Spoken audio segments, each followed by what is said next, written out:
这个在我们这个各侍奉，这各侍奉小组就越来越发挥各种的功用。阿门。好，我们觉得好像好久没有讲上行诗了。阿门。现在拿起这个纲要，觉得非常遥远。会觉得需要这个很大的这个记忆力，想想到底讲了什么。好，那今天我们继续来看这个128篇佛案。大家手中都有纲要吗？128篇，我们把经文读一下。128篇第1节，请弟兄。凡敬畏耶和华、遵行他道路的人，便为有福。第二节，128篇第2节，你要吃亲手劳碌得来的，你要蒙福，并且顺利。弟兄第3节，你的妻子在你的内室，好像多结果子的葡萄树；你儿女围绕你的桌子，好像橄榄栽子。第4节，敬畏耶和华的人，必要这样蒙福。愿耶和华从西安赐福给你，愿你一生的日子看见耶路撒冷的美福。愿你看见你儿女的儿女，愿平安归于以色列。我们来到这个上行的享受这一段的最后一篇128篇。那我们说过了，这个上行的享受，它是开始在这个复兴的里面。这是非常特别的一件事，就是你会发现一个人得救还不一定是开始真正的享受。有的人得救的真的非常糊涂，有的人得救真的非常勉强。特别像所谓的儿童班长大的幼稚园，老师跟你讲，他连自己是哪一天得救真的都很模糊。比方说，他可以说是受尽是哪一天，受尽不一定是你得救的一天，对不对？你得救的人严格说就是你信的那一天。像我就是一个典型你要问我受尽的日子，我大概应该不问了，它是很确定的一个日子。但你要说你到底什么时候得救，我真的告诉你，这太难讲了，因为我从小就在这样一个环境里面，对不对？理所当然的被熏陶所以像这个我们这样的一个过程比如说我得救没有，我确定告诉你我真得救。但是呢，叫我说这个得救带给我多少享受，我也可以告诉你，实在很模糊，对不对？那对我来讲这个上行的享受开始于什么？就是开始于在主面前得复兴的日子。那即或是一个真正得救的人，说没有，我从得救那天我就满了享受和喜乐。那恭喜你的得救就是你的复兴就是你这个人生的一个大的复兴所以这个上行的享受是开始于这个复兴。这个复兴什么意思呢？复兴就是失而复得的意思。我们在这里是讲说复兴，复这个字的意思就是 renew 这个 re 这个英文就是 re 对不对？它这个意思就是再来一遍。意思也就是说这件事曾经应该发生，但是呢，在你身上可能没有发生，或是曾经也发生，但是失去了。所以呢，这个上行的享受是开始于这个复兴。然后继续呢，在这个恩典的里面，那这些点其实事实上我每一次说都是很有感觉，因为这些点太符合我们的经历。意思也就是说，这个你也可以看见，有许多人的确是经历复兴，但是他的复兴也很快就消失了。等到这个复兴消失之后，他就好像从来没有发生过任何的事，只等到他下一次再复兴。这是非常可惜的事还有呢，你会看见这并不是主的用意。那这种的复兴又复兴，到最后在基督徒的中间，或者在基督教中间，他就要把它说成一种更不健康的词，叫做愤心。愤心就是说，大部分神的儿女平常都是死亡，都是离主的遥远。所以呢，等一年有这么一次来一个非常有能力的愤心布道家，他来就要带着大家。再有一次灵里的愤心，你光是听“愤心”这个字，你就会知道它离生命非常的遥远。它不是一个很在生命里的东西，对吧？什么人需要愤心呢？就是生理来讲的话，就生理来讲，什么人需要奋心呢？或者就是生理来讲，什么叫奋心呢？就是 CPR， 对，就是心脏电击，懂对吗？你现在冬天了，这个心脏突然不会动，赶快给你拿两大铁板，咔把你压下去，那叫奋心。那个时候连复心都来不及了，所以需要奋心，懂吗？CPR 突然休克，好就给你了。你想想看，一个正常人他是不会这样来过生的。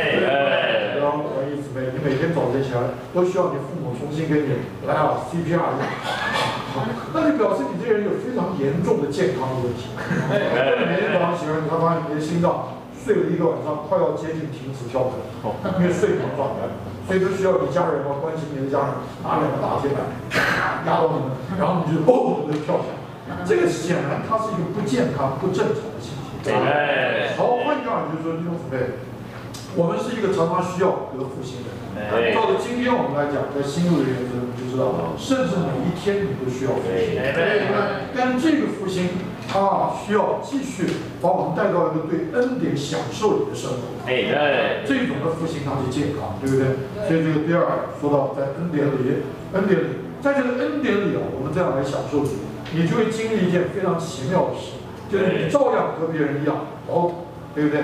照样和别人一样在你的生活中会有许多的你需要来背负的责任。那还有呢，在教会生活中，你可能需要更多的劳苦出代价来成为一个跟随主侍奉人。但是你会经历一件奇妙的事，就是劳而不苦。对不对？为什么？因为恩典在你的身上。就像保罗做见证，他说：“我比众使徒格外荣耀。”那事实上，我们读一读他的这个相关的传记，你会发现，的确少有一个侍奉主的人像保罗经历这样一种，那真是我们不可思议的生活，对不对？他说：“我经历刀子的危险、江河的危险、旷野的危险。”什么危险，对不对？又饥又渴，多次不得睡，多次不得食，然后这个江河的危险海上的危险，假弟兄的危险，兄姊妹不得了，这我们不可思议。但是呢，他说我今日成了何等的人，这原不是我，乃是神的恩使我成为这样。好像他经历这一切的危险，照理说他应该有许多的埋怨，他应该有许多的这个懊悔，他应该有许多的不平，对不对呢？但是弟兄姊妹，你在保罗的这个著作里面，你几乎看不见这个东西。你几乎看不见，对不对？你看见的是什么？你看见的是他仍然在那里是一个洋洋洒洒，在那里不断流出生命的人。怎么能这样呢？就是因为他是一个不断在恩典里来取用基督的人。第三，我们就来看。你要这样的生活吗？你需要认识这种生活，它是有法则的。就好像比方说，你每一天要过一个健康的生活，对不对？你每天要过一个非常有活力的生活。我是说肉身上、生理上，那你需要也要活在一种法则里，对不对？你需要生活非常规律，生活很正常，对不对？你的饮食、你的作息、你的起居，都需要在一种的律的里面。这个律它就叫你不能照着你自己的喜好随意过生活，它不能照着你的意愿来放松自己，对不对？你要受规律，你受约束，你受节制。结果这种的生活，它就叫你这个人能够活得在一个非常健康的情形。好，那在属灵上，我们能够经历属灵的复兴，还有我们一直取用主的恩，享受主的恩典，弟兄姊妹，这些它不是你在那里随便放松这个随性过生活，你就能够来享受。你可能也是这个怎么瞎猫碰到死耗子，你就享受主的恩典，但是恩典不会留得下来。它留不住，听不听得？你在最为难、最深沉的时候、最重压的时候，你忽然把你手中的工作放下，深深的呼求一下：“主啊，我快闷死了！”你这么一祷告，恩典也真来了。但是问题在这里，你怎么来对待你的生活呢？你继续又仍然是照着自己的这个随性来过生活，对不对？这个恩典它留不住，它留不住。好，那我们就来看这个属灵的法则是什么呢？这个第三大段，这128篇就告诉你，在这里我们这个要经历恩典，你要知道，它有一个重要的法则，是你必须活在其中的，就是所谓的这个说的死而复活。我们一起说一遍好不好？死而复活。那这个128篇总共有6节圣经，我们也是每2节是一段啊。第1节、第2节是说到对这个法则的认识，第3节、第4节说到对这个法则的应用，5、6节是说到对这个法则应用的结果啊。那这个第1节、第2节刚刚我们读啊，第一个这里说凡敬畏耶和华、遵行他道路的人，我为什么在这里说到这个法则呢？就是这里说道路，这个道路啊，在中文里看不出来，英文它是一个字，就是 way，W-A-Y， 对不对 ？way 它就是道路 ，way 呢它也是方法，清不清楚呢？所以呢，它在这里给你看见一种的方法，一种的道路，也就是一种的规范，一种的法则，清不清楚？好，凡敬畏耶和华、遵行他道路的人，变为有福啊！这个你要吃亲手劳碌得来的，你要蒙福并且顺利。我记得上次我已经开头有讲过一遍，什么叫做敬畏，对不对呢？这个敬畏是什么意思呢？敬畏啊，对神的敬畏这个字，主要是对神来说，对不对？好，对敬畏就是我们对神的存在和法则，也就是这个道路，有一种的尊重的态度。听不听懂？什么叫敬畏神呢？敬畏神就是我对神的存在有一种的尊重。我记得我上次举过这个例子，对不对？比方说今天，如果你来到这个聚会，你觉得这个聚会有没有神？如果你不觉得这个聚会有神，你来这个聚会的态度和方法，甚至你来这个聚会的这个衣着，都会非常随便，非常随性。如果你的确觉得，哎呀，聚会，这个我们的聚会，神就在这里。你真觉得神在这里，你整个的感觉啊，你来的时间，你来的态度，你来的方式，它都会不一样。这叫做敬畏。就我们讲说，今天我们在这个聚集里面啊，这个高雄市长的，如果这不是教会聚会，对吧？我们是一个什么属世的会，高雄市长的，会不会小高雄市市长？我想我们的感觉态度都不一样，愿意把他的存在当一回事，对不对？或者我告诉你，今天弟兄姊妹，我们要来，因为会后那个收垃圾的他们，那你就随便收了之后，我只要到时候拎个垃圾包准时来对给他就是。你的态度完全是不一样。弟兄姊妹，现在我们在这里是说，你要看见，教会是一个有神存在的地方。教会如果不再有神的存在，它就已经不再是能够被称为教会。那神的存在更具体显在什么时候？就是我们的聚会。好，还有在我们的侍奉中啊。好，所以这边讲到说，敬畏就是对神的存在，第一个。那第二呢？这个神的存在的实际显在哪里？就是法则。所以当你说我对神的存在有一种的尊重的时候，那我就问你，你对神的法则尊不尊重？你如果对神的法则不尊重，对不起，你说你对神的存在尊重，那是骗人的，或者说你根本不懂事。我都举过例子，上次对吧？我说像一个儿女对父母的存在，如果他有一种的尊重，那就是显在他对父母说的话在不在意。对不对？父母叫他做这个，父母叫他注意那个，他根本不在意，那就表示他对父母的存在，他不一定推翻，但是不尊重。事实上，对不起啊，现在我觉得比较年轻的一代，儿女对父母的大概的常常都是这样，对父母的存在不一定能推翻，但是不一定尊重。这是真的，不一定尊重。所以现在社会越来越乱。整个的这个家庭越来越乱，对不对呢？弟兄姊妹，但是在教会生活中，我们要非常的小心。那或者我也这么说，有的时候我们会觉得教会生活也蛮乱的，弟兄姊妹好像也让你觉得真的感觉这个不受约束。为什么呢？就是我们不一定敢或者能推翻神的存在，对不对？神的存在的确是一个事实，但是呢，我们不一定在乎。我们对神存在或者所带给我们该有的法则，我们更是不在乎。有的人是幼稚，根本不知道神有什么法则，对不对呢？你比方说小孩也是这样，他可能尊重父母的存在，但是他不懂事嘛，他根本不懂父母的法则。但是弟兄姊妹，如果是这样，就表示你很幼稚，你没有长大。阿门吧。我们需要成为一班长大的人嘛。对不对？那你说，这又有什么好处？弟兄姊妹，你若是认识或者尊重神的存在，并且尊重神的法则，这种的尊重会带给你太多的祝福跟好处。对不对？好，那我们呢？这个上次事实上已经点过这些，我今天就继续往下。所以说，咱遵行耶和华，敬畏耶和华，遵行他道路的。我再说，你看这两件事，它是连在一起讲，所以它是不能分开的。这人变为有福。那这边我们就要引一下啊，让你们更多领会这段圣经。这个同样啊，跟这个我觉得相当平行的一段圣经，在《申命记》第8章第6节到第10节。当然，我知道你们可能手中不一定有，念给你们。